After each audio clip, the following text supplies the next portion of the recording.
Ladies, gentlemen, and everyone else, if you haven't noticed already, there seems to be a difference between the quality of the audio on this video and the previous ones. I have lovingly been gifted with a new microphone, and oh my god, does it make a difference.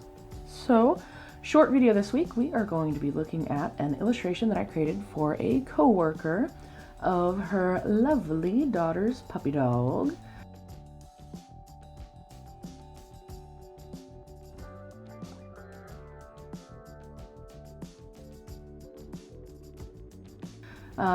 I've already sketched it out, and we have me laying down a layer of blah, blah, blah, what is it called? Masking fluid. Laying out a light layer of masking fluid. The picture itself is a beautiful pupper sitting in front of a nice autumn scene. I am going to be using, or I did use, because I'm recording this later, my water-based markers. And there's a technique I really love to do on a thick rag paper that I got with an Inktober box 2 years ago. And these water-based markers where you scribble a little bit of marker and then you get water on a paintbrush and you smudge it all around. I've done this technique before on this channel. It was on my bunny rabbits. I did for another friend a couple months ago.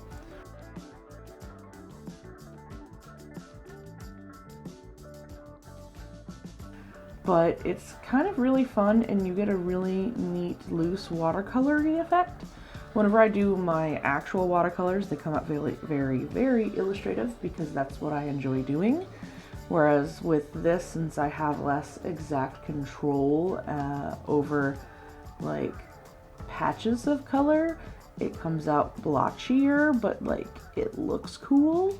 So I really like this technique, and yeah, it takes a good amount of time because it's just like squeak, squeak, squeak, marker, splash, splash, splash, water.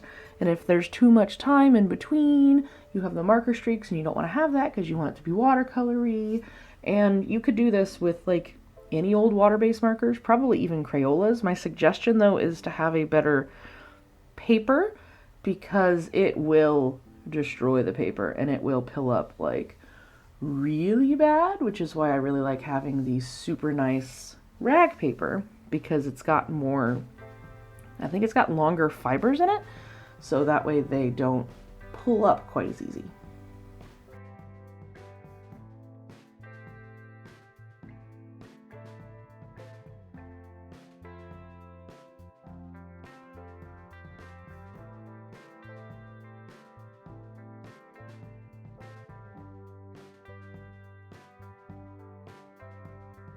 I actually have quite a big collection now of water-based markers. I mean, originally it came with the King Art box, but then as time has gone on, Scrawlrbox has sent me more and more, and I filled up different colors and tones, and I've actually got a good variety, so it's kind of really nice.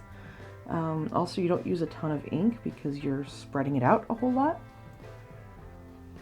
I definitely use my hairdryer from time to time, just to speed up the water, because you end up doing a lot of water. Like the paper gets really, really wet.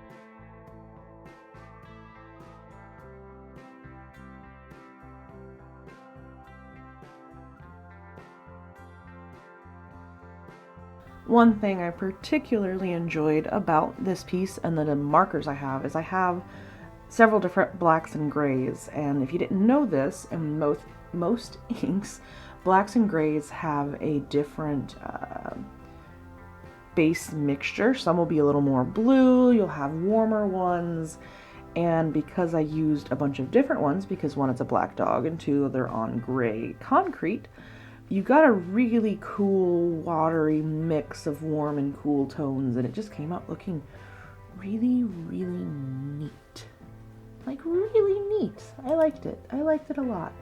It was kind of difficult to control the color on the dog itself because this technique, you're splashing water everywhere, and it's kind of hard to streamline it to give yourself some more crisp tones and edges, especially along the face of the puppy dog, but I think it worked out pretty well.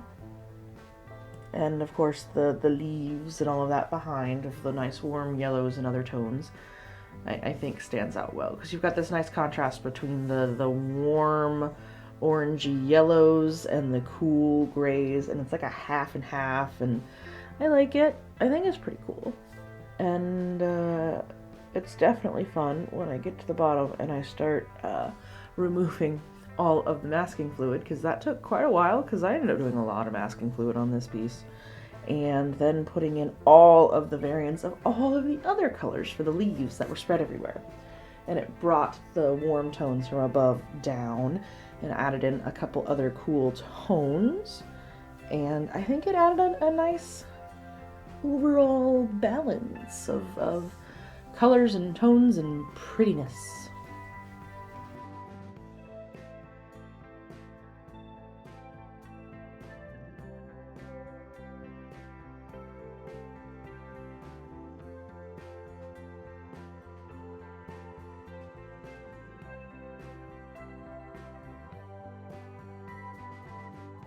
At one point, when I was seeking more control over the amount of color and how much color was on my brush, I actually got just a random piece of plastic off my desk that was from some headphones that I had recently bought, and scribbled the marker right onto the plastic, so I was able to pick up a much more concentrated amount of the color onto my brush and put it where I wanted it, rather than going straight in with the marker and having to blend it out with the water.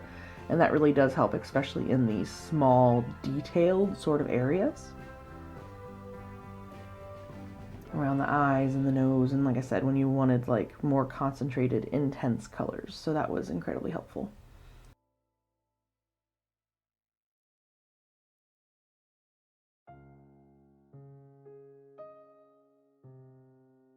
Making sure I was going about randomly enough with the leaves was another thing that was kind of funny, because I just had the pen in one hand and the paintbrush in the other, and I was quickly going between them and spreading them out and trying to make sure that I had it even.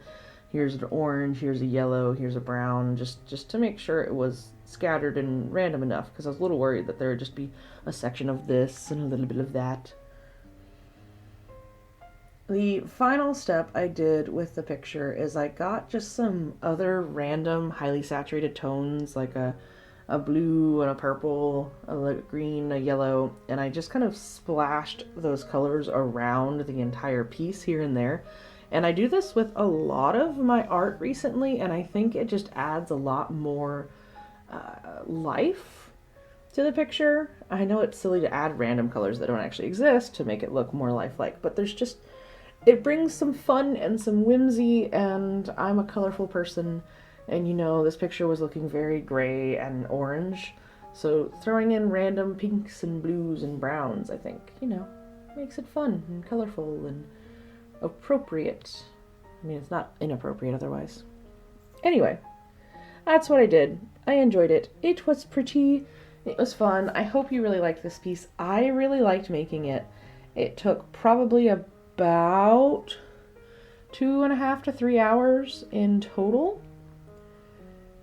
And I totally forgot to take some of the close-up shots like I've done in the past, because I was just so in the zone with this. But I hope you like it. The person who this was for really liked it, and I will see you guys next week. I hope you enjoyed the quality increase of this video, and yeah, till next week. Thank you to my patrons, Jamie, Mom, Dad, Cindy, Kaze, and Hans. You have a million years of patience, and I don't understand why you put up with me. And everyone else, I will see you next week. All right, bye.